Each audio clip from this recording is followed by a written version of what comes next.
दोस्तों, कहानी सुनाने से पहले एक छोटी सी रिक्वेस्ट। अगर आपको मेरे द्वारा कही गई कहानियाँ अच्छी लगती हैं तो प्लीज मेरे चैनल को सब्सक्राइब कीजिए। धन्यवाद।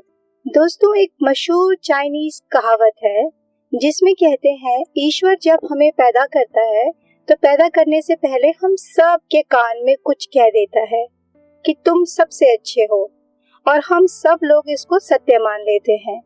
इसी कहावत से मिली जुली एक कहानी मैंने निकाली है। कहानी का नाम है नशा। लेखक हैं मुंशी प्रेमचंद। ईश्वरी एक अमीर जमींदार का लड़का था और मैं गरीब क्लर्क का, जिसके पास मेहनत मजदूरी के सिवा और कोई जायदाद ना थी। हम दोनों में परस्पर बहस होती रहती थी। मैं जमींदारी की बुराई करता, उन्हें हिंसक पशु और खून चूसने वाला जोंक और वृक्षों की चोटी पर बैठा हुआ बांझ कहता। वह जमींदारों का पक्ष लेता, पर स्वभावत उसका पहलू कुछ कमजोर हो जाता, क्योंकि उसके पास जमींदारों के अनुकूल कोई दलील ना थी। वह हमेशा कहता कि सभी मनुष्य बराबर नहीं होते, छोटे बड़े हमेशा होते रहेंगे। लचर दलील थी। किसी मनुष्य या नैतिक नियम से इस व्यवस्था का औचित्य सिद्ध करना कठिन था। मैं इस वाद विवाद की गर्मी में अक्सर तेज हो जाता था और अक्सर लगने वाली बात कह जाता था, लेकिन ईश्वर हार कर भी मुस्कुराता रहता था। मैंने उसे कभी गर्म होते नहीं देखा। शायद इसका कारण यह था कि वह अपने पक्ष की कमजोरी को समझता था। नौकरों से वह सीधे मुंह बात नहीं करता था। अमीरों में जो एक बेदर्दी और उत्तीर्णता होती है, इसमें उसे भी प्रचुर भाग मिला था। नौकर ने बिस्तर लगाने में जरा भी देर की, दूध जरूरत से ज्यादा गर्म या ठंडा हुआ, साइकिल अच्छी तरह साफ नहीं हुई तो वह आपे से बाहर हो जाता था।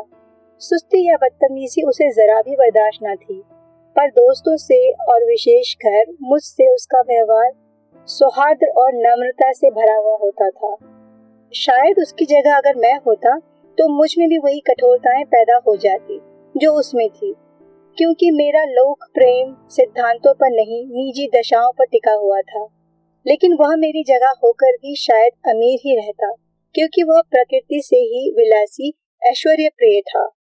अब की दशहरे की छुट्टियों में मैंने निश्चय किया कि घर ना जाऊंगा। मेरे पास किराए के लिए रुपए ना थे और ना घर वालों को तकलीफ ही देना चाहता था। मैं जानता हूँ वे मुझे जो कुछ देते हैं उनकी हैसियत से बहुत ज्यादा है। उसके साथ ही परीक्षा का ख्याल था। अभी बहुत कुछ पढ़ना है। बोर्डिंग हाउस में भूत की तरह अकेले पड़ा रहना भी नहीं चाहता था।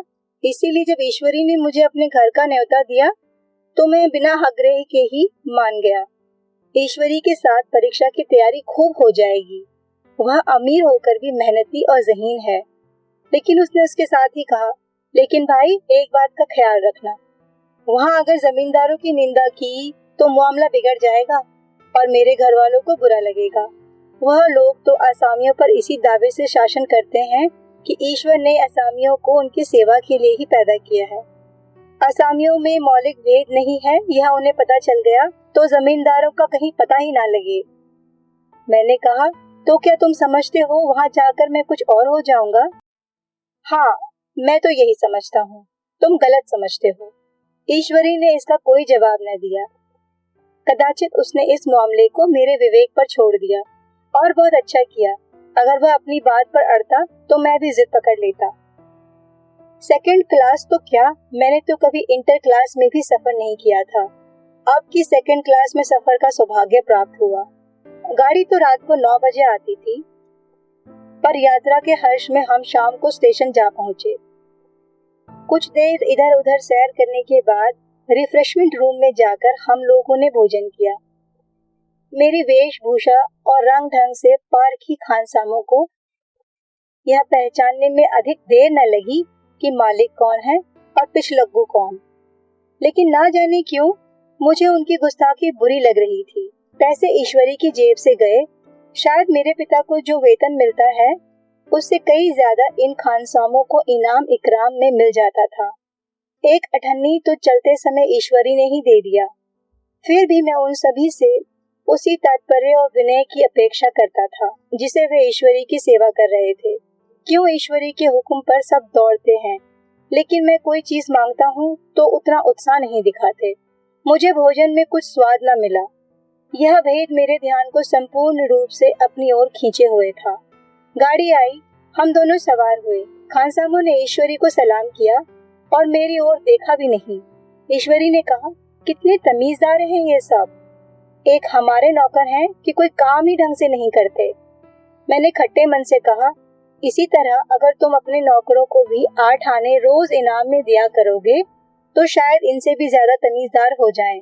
तो क्या तुम समझते हो यह सब केवल इनाम के लालच में इतना अदब करते हैं? जी नहीं, कदापित नहीं। तमीज और अदब तो इनके रक्त में मिल गया है। गाड़ी चली, डाक थी, प्रयास से चली और प्रतापगढ़ जाकर रुकी। एक आदमी ने हमारा दरवाजा खोला। मैं तुरंत ही चिल्ला उठा, दूसरा दर्जा है, सेकंड क्लास है। उस मुसाफिर ने डिब्बे के अंदर आकर मेरी ओर एक विचित्र उपेक्षा की दृष्टि से देखकर कहा, जी हाँ, सेवक इतना समझता है, और बीच वाले बर्थ पर बैठ गया। मुझे कितनी लज्जा आई यह मैं कह भी नहीं सकता। भोर होते होते हम लोग मुरादाबाद पहुंचे। स्टेशन पर कई आदमी हमारा स्वागत करने के लिए खड़े थे। 5 बेगारों ने हमारा लगेज उठाया। दोनों भद्र पुरुष पीछे पीछे चलने लगे। एक मुसलमान था, रियासत अली, दूसरा ब्राह्मण था, राम हरक। दोनों ने मेरी ओर परिचित नेत्रों से देखा, मानो कह रहे हो, तुम कौवे होकर हंस के साथ कैसे? रियासत अली ने ईश्वरी से पूछा, यह बाबू साहब क्या आपके साथ पढ़ते हैं? ईश्वरी ने जवाब दिया, हाँ, साथ पढ़ते भी हैं और साथ रहते भी हैं। यूं कहिए कि आप ही की बदौलत मैं इलाहाबाद पड़ा हुआ हूँ, नहीं तो कब का लखनऊ चला आता। अब कि मैं इन्हें घसीट लाया। इनके घर से कई तार आ चुके थे, मगर मैंने सबको इनकार का जवाब दिलवा दिया। आखिरी तार तो अर्जेंट था, जिसकी फीस 4 आने प्रति शब्द है, पर यहाँ से भी उनका जवाब इनकार ही हुआ। दोनों सज्जनों ने मेरी ओर चकित नेत्रों से देखा, आतंकित हो जाने की चेष्टा करते जान पड़े। रियासत अली ने आद्रशंका के स्वर में कहा, लेकिन आप बड़े सादे लिबास में हैं। ईश्वरी ने शंका निवारण की, महात्मा गांधी के भक्त हैं साहब, खद्दर के सिवा कुछ नहीं पहनते, पुराने सारे कपड़े जला डाले। यूं कहा कि राजा है राजा, 2.5 लाख सालाना की रियासत है, पर आपकी सूरत देखो तो मालूम होता है अभी अनाथालय से पकड़ आए हैं। राम हरक बोला, अमीरों का ऐसा स्वभाव बहुत कम देखने में आता है, कोई भाप ही नहीं सकता। रियासत अली ने समर्थन किया, आपने अगर महाराजा चौंगली को देखा होता तो दांतों तले उंगली दबाते। एक गाड़े की मिर्जई और चमरौंधे जूते पहने बाजार में घुमा करते थे। सुनते हैं एक बार बेगार में पकड़े गए थे और उन्हीं ने 10 लाख से कॉलेज खोल दिया। मैं मन में कटा जा रहा था, पर ना जाने क्या बात थी कि यह सफेद झूठ उस वक्त मुझे हास्यास्पद ना जान पड़ता था। उसके प्रत्येक वाक्य के साथ मानो उस काल्पित वैभव के समीप तक आता जाता था। मैं शहसवार नहीं हूँ। हाँ, लड़कपन में कई बार लघु घोड़े में सवार जरूर हुआ हूँ। यहाँ देखा तो 2 काले रास घोड़े हमारे लिए तैयार खड़े थे। मेरी तो जान ही निकल गई। सवार तो हुआ, पर बोटियां कांप रही थी। मैंने चेहरे पर शिकन न पड़ने दी। घोड़े को ईश्वरी के पीछे डाल दिया। खैरियत यह हुई कि ईश्वरी ने घोड़े को तेज ना किया, वरना शायद तो मैं हाथ पांव तुड़वा कर लौटता। संभव है ईश्वरी ने समझ ही लिया होगा कि यह कितने पानी में है। ईश्वरी का घर क्या था, किला था। इमाम बाड़े का सा फाटक, द्वार पर पहरेदार टहलते हुए, नौकरों की कोई हिसाब ही नहीं, एक हाथी बंधा हुआ। ईश्वरी ने अपने पिता, चाचा, ताऊ आदि सबसे मेरा परिचय कराया और उसी अतिशयोक्ति के साथ ऐसी हवा बांधी कि कुछ ना पूछिए। नौकर चाकर ही नहीं, घर के सभी लोग मेरा सम्मान करने लगे। देहात के जमींदार लाखों का मुनाफा, मगर पुलिस कांस्टेबल को अफसर समझने वाले। कई महाशय तो मुझे हुजूर हुजूर कहने लगे। जब जरा एकांत हुआ तो मैंने ईश्वरी से कहा, तुम बड़े शैतान हो यार, मेरी मिट्टी क्यों पलीत कर रहे हो? ईश्वरी ने दृढ़ मुस्कान के साथ कहा, इन गधों के सामने यही चाल जरूरी है, वरना सीधे मुंह बोलेंगे भी नहीं। जरा देर के बाद नाई हमारे पांव दबाने आया। कुंवर लोग स्टेशन से आए थे, थक गए होंगे। ईश्वरी ने मेरी ओर इशारा करके कहा, पहले कुंवर साहब के पांव दबाओ। मैं चारपाई पर लेटा हुआ था। मेरे जीवन में ऐसा शायद ही कभी हुआ हो कि किसी ने मेरे पांव दबाए हों। मैं इसे अमीरों के चोचले, रईसों का गधापन और बड़े आदमियों की मुठमर्दी और ना जाने क्या क्या कहकर ईश्वरी का परिहास किया करता था। और आज मैं पोतड़ों का रईस बनने का स्वांग भर रहा था। इतने में 10 बज गए। पुरानी सभ्यता के लोग थे। नई रोशनी अभी केवल पहाड़ की चोटी तक ही पहुंच पाई थी। अंदर से भोजन का बुलावा आया। हम स्नान करने चले। मैं हमेशा अपनी धोती खुद ही छांट लिया करता था, मगर यहाँ मैंने ईश्वरी की भांति ही अपनी धोती भी छोड़ दी। अपने हाथों अपनी धोती छाटने में शर्म आ रही थी। अंदर भोजन करने चले। हॉस्टल में जूते पहले मेज पर जा डटते थे। यहाँ पांव धोना आवश्यक था। कहार पानी लिए खड़ा था। ईश्वरी ने पांव बढ़ा दिया। कहार ने उसके पांव धोए। मैंने भी पांव बढ़ा दिया। कहार ने मेरे भी पांव धोए। मेरा वह विचार ना जाने कहाँ चला गया था। सोचा था वहाँ देहात में एकाग्र होकर खूब पढ़ेंगे, पर यहाँ सारा दिन सैर सपाटों में कट जाता है। कहीं नदी में बजरे पर सैर कर रहे हैं, कहीं मछलियों या चिड़ियों का शिकार कर रहे हैं, कहीं पहलवानों की कुश्ती देख रहे हैं, कहीं शतरंज पर जमे हैं। ईश्वरी खूब अंडे मंगवाता और कमरे में स्टोव पर ऑमलेट बनाता। नौकरों का एक जत्था हमेशा घेरे रहता। हमें हाथ पांव हिलाने की कोई जरूरत ही नहीं, केवल जुबान हिला देना काफी था। नहाने बैठो तो आदमी नहलाने को हाजिर, लेटो तो आदमी पंखा जलाने को खड़े। महात्मा गांधी का कुंवर चेला मशहूर था। भीतर से बाहर तक मेरी धाक थी। नाश्ते में जरा भी देर न होने पाए, कहीं कुंवर साहब नाराज न हो जाए, बिछावना ठीक समय पर लग जाए। कुंवर साहब के सोने का समय हो गया था। मैं ईश्वरी से भी ज्यादा नाजुक दिमाग बन रहा था, या बनने पर मजबूर किया गया था। ईश्वरी अपने हाथ से बिस्तर बिछा ले, लेकिन कुंवर मेहमान अपने हाथों कैसे अपना बिछावना बिछा सकते हैं? उनकी महानता में बटा लग जाएगा। एक दिन सचमुच यही बात हो गई। ईश्वरी घर में ना था। शायद अपनी माता से कुछ बातचीत करने में देर हो गई थी। यहाँ 10 बज गए। मेरी आंखें नींद में झपक रही थी, मगर बिस्तर कैसे लगाऊं? कुंवर जो ठहरा, कोई 11:30 बजे मेहरा आया। बड़ा मुंह लगा नौकर था। घर के धंधों में मेरा बिस्तर लगाने की उसे सुध ही नहीं रही। अब जो याद आई तो भागा हुआ आया। मैंने ऐसी डांट बताई कि उसने भी शायद याद किया होगा। ईश्वरी मेरी डांट सुनकर बाहर निकल आया और बोला, तुमने बहुत अच्छा किया। ये सब हरामखोर इसी व्यवहार के योग्य हैं। इसी तरह ईश्वरी एक दिन एक जगह दावत में गया हुआ था। शाम हो गई, मगर लैंप मेज पर रखा हुआ था। दिया सलाई भी थी, लेकिन ईश्वरी कभी खुद लैंप नहीं जलाता था। फिर कुंवर साहब कैसे जलाएंगे? मैं झुंझला रहा था। समाचार पत्र रखा हुआ था, जी उधर ही लगा हुआ था, पर लैंप नदारद। दैव योगे से उसी वक्त मुंशी रियासत अली आ गए। मैं उन्हीं पर उबल पड़ा। ऐसी फटकार बताई कि बेचारा उल्लू हो गया। तुम लोगों को इतनी फिक्र भी नहीं कि लैंप को जलवा दो? मालूम नहीं ऐसे कामचोर आदमियों को यहाँ कैसे गुजारा होता है। मेरा यहाँ घंटे भर भी निर्वाह न होगा। रियासत अली ने कांपते हुए हाथों से लैंप जला दिया। वहाँ एक ठाकुर अक्सर आया करता था। कुछ मनचला आदमी था। महात्मा गांधी का परम भक्त था।